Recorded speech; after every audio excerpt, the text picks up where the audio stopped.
Hey, everybody. This is Mark, and this is the podcast called Fierce Encouragement. Thank you for being here. Just a quick check in at the top. I created this podcast because I struggle. I struggled mightily. I still struggle here and there with positive or uplifting self image. I'm really good at beating myself up.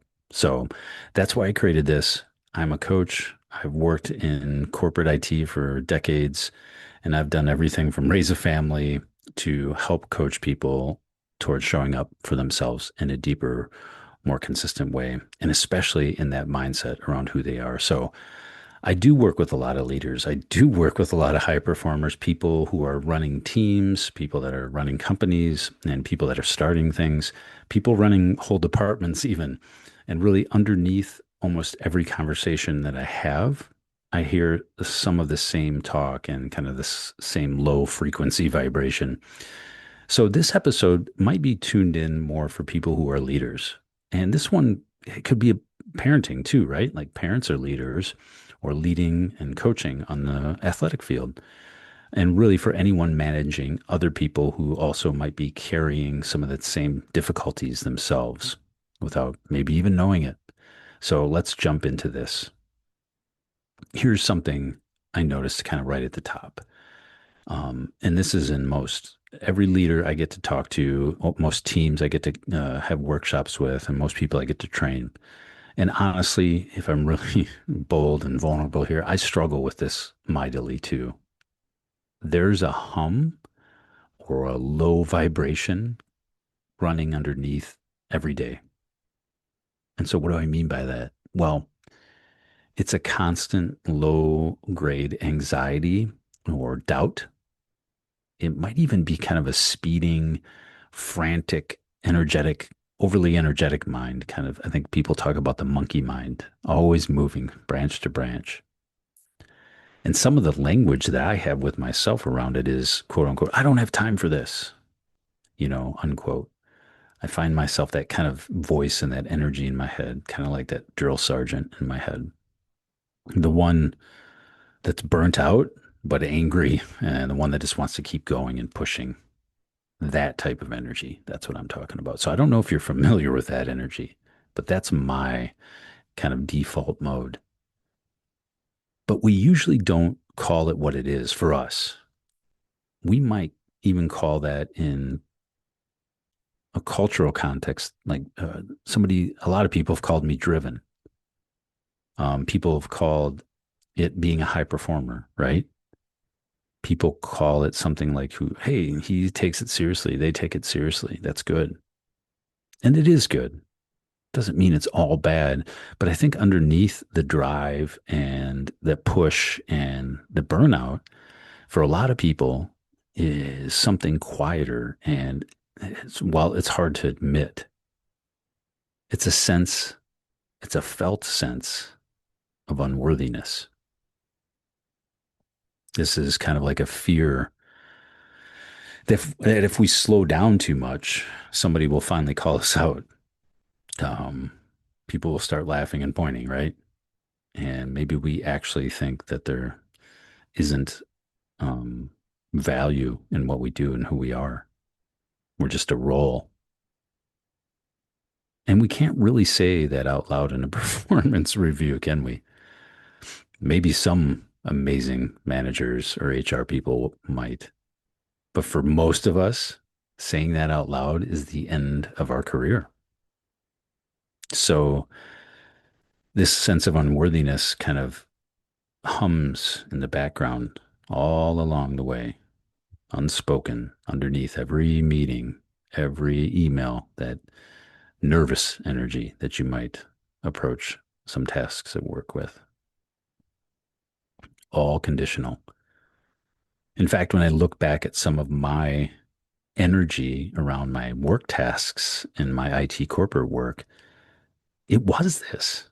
I felt like I had to reread every email two or three times to make sure I didn't offend anybody, that I used the proper words, that I didn't overstep my bounds, but that it didn't avoid any of the things that were asked of me. Every email felt like a do or die, like the crucible. And I guess I'm wondering like that with you, do you feel kind of this low grade hum? Do you trust yourself deeply in what you do and how you show up to every meeting? I think this matters more than beyond just our jobs, our roles and goals. I think it's like our personal inner life. Because when we as leaders are running with that kind of low grade vibration or hum, and we feel a little bit disconnected from ourselves, our energy's a little low, our attitude and engagement's low. When we show up like that as leaders, it doesn't stay contained to us, the leaders. That energy, that vibration, in a sense, leaks into the room we occupy. People can feel it on virtual calls. It's true. Our team, our group, the people we work with, they do pick up the frequency of that without really naming it. So a leader who might be secretly afraid that they're not enough, well, they might kind of react to that they can't tolerate others' mistakes, right? Because the other mistake feels like evidence about them not showing up as a leader. It isn't about the work. So again, let me share that again. A leader that might think less of themselves won't tolerate mistakes in others because it presents evidence that they're not doing their job as the leader. And then it isn't about the work. This is about a leader who's never addressed their own felt sense of unworthiness. And this, write this and chip this in concrete and stone. This leader will build, often they will build a culture where nobody else is allowed to be certain either. They will keep everybody off balance. They won't give people a safe place to work and experiment and grow. Everybody has to perform at a high level competence all the time.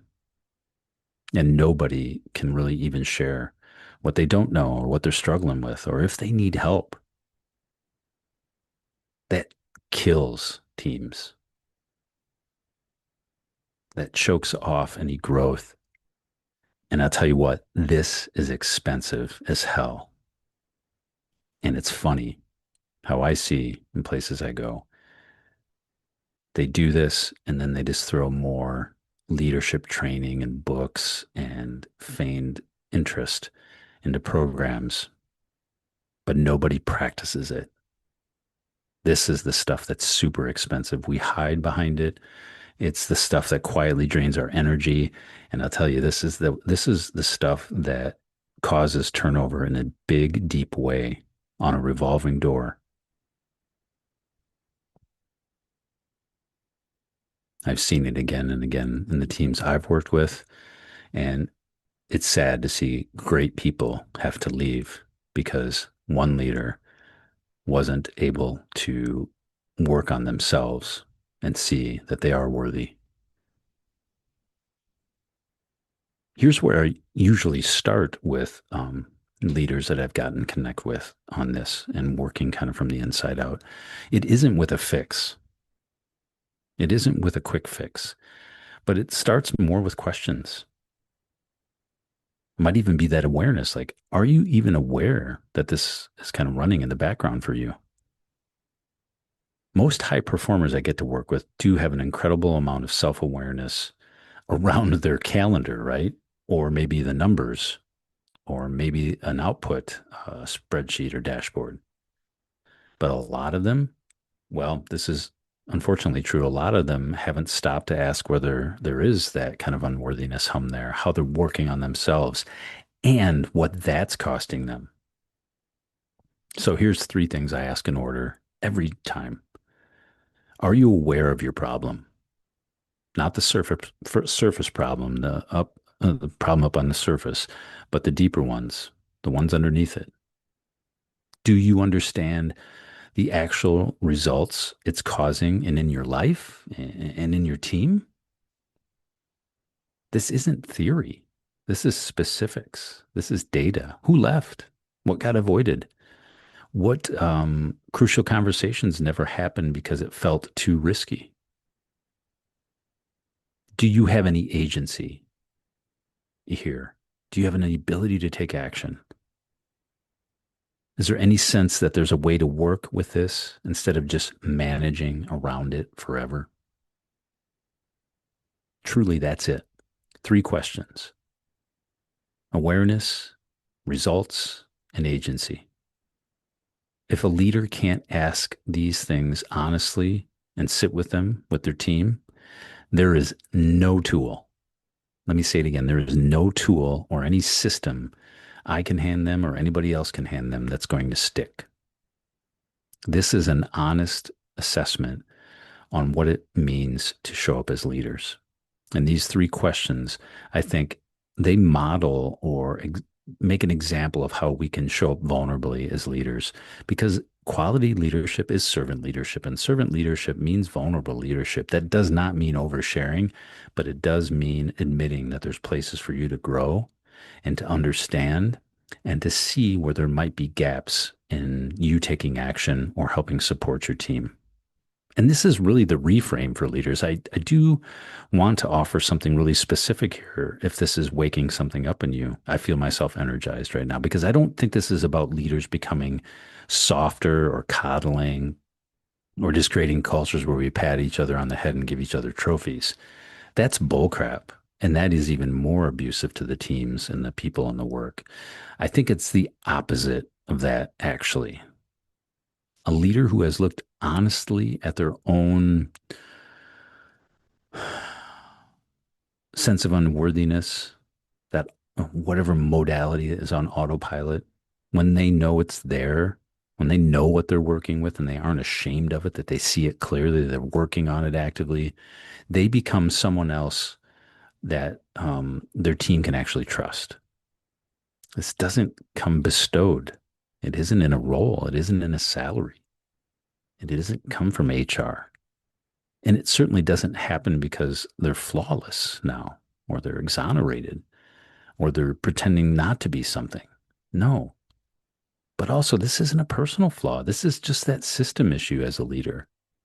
There's patterns in leadership and thinking and mindset that they picked up along the way somewhere that's running on autopilot, and it's actually just a mistake. And so often it can be mistaken for personality. So that might be true for you as a leader as well. And it also might be true for anyone else on your team. I think it's important to have that reframe on this because the leaders I see and I respect the most aren't the ones without problems or that background hum of unworthiness, that trance. The leaders that I know that are great ones, they're the people that show up and know it's there and they've learned to manage, not manage around it, but manage to work with their team with it in a sense without hiding it, sharing what's working for them and how they might need a little help and how they can support each other as a team. And again, inviting people back to what the main mission is, getting people excited about it. I think a tool here, again, just a really practical, tactical tool for you if you wanted to run with this week or two, or give this a month with your team. But this is the practical thing you can actually try to work with this next week. So pick one meeting. It does not have to be a big one. Somewhere in it, I want you to model that uncertainty out loud. You might say something like, I don't know if you don't know, or even say, like, I got this wrong. If you did get it wrong, don't make things up. Or even share something like, I'm not sure if this is the right call yet, and leave some space. Instead of performing certainty, just perform with space and openness. See what other people share. And then this is what I want you to do. I want you to shut up. I want you to watch what happens in the room. And this happens in families, it happens in teams, it can even happen in a group of friends. But most of the time, it's this: it doesn't make people trust you less when you do this. It's actually the opposite. I don't know. I got this wrong. Things like that. this gives people around you permission to stop performing too. That's the whole damn experiment right there. One meeting, one moment of dropping any performance you might be enacting and watch the room change. It's magical and it's simple all at once. And so, if you are leading people, I want you to hear this really clear. You are worthy of that role you are in. You worked hard to get there. And even with that, that insecurity, that lack of fierce encouragement, the wondering how you're going to get through this, yeah, that low trance of unworthiness that might be behind you. Well, what is that's what I was going after, the imposter syndrome. That's one hear a lot, and one I've talked to myself a lot about. But this unworthiness, this imposter syndrome, well, this low hum isn't proof that you do not belong there. And it isn't. It's actually proof that you're a human being doing a hard job, maybe raising a family and managing life as best you can, just like every other person on earth, just like every other leader who sat where you sat, and just like every leader who sat where you sat and made progress. You're going through it. So your team doesn't need you to have everything all figured out. Ooh, shocking, right? I do think they need you to be more honest and vulnerable about what you don't have figured out yet. That's the actual job. That's the work. So, hey, thanks for being here on this episode. And truly, if you do lead people and that hum and that imposter syndrome and gravity of feeling unworthy is familiar to you, I do want you to know that naming it isn't a weakness. It's actually the first real move toward leading yourself to somewhere even better, somewhere even more balanced and steady, to where people are showing up and just loving working with you. So, if a conversation might help you in this season, especially around how this all might be showing up in your team or in your own personal leadership, there is a link in the show notes. I'd love to connect with you. No pitch, no sales, just an honest conversation about what's actually going on for you. So until next time, thank you for listening to Fierce Encouragement. Stay fierce, encourage yourself, encourage your teams, and know that you're doing a great job and you are worthy. Have a great day. Have a great evening wherever you're at. Take care now. Bye bye.